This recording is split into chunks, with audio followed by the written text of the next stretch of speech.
Odd kinship, an understanding of kinship, ways to nurture community and love, no metaphors included.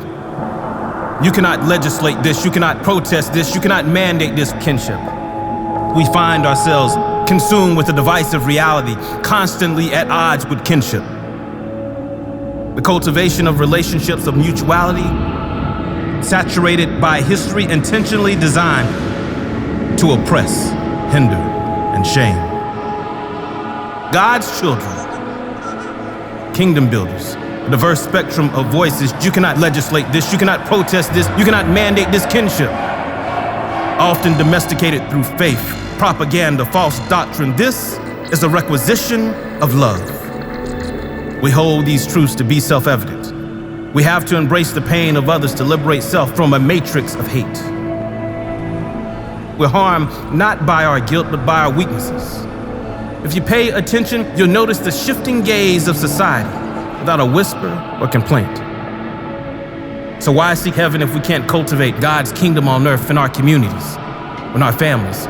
So as our true cross the burden of daily execution, a world drowning in hate and anger, sides separated by an ever-widening canyon, hands clutching our weaponized phones, finding no olive branch to save self or others because neither side knows what that means anymore.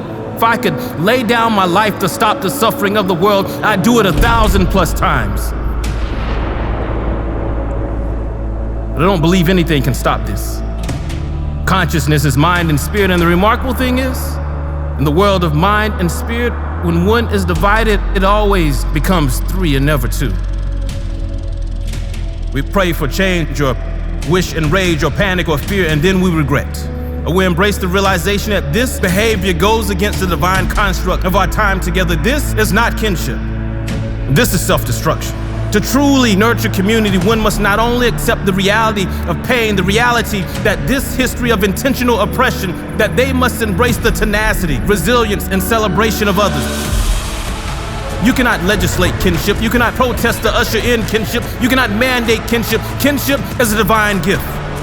The celebration of our universal laughter, love, and victories. This is a gift.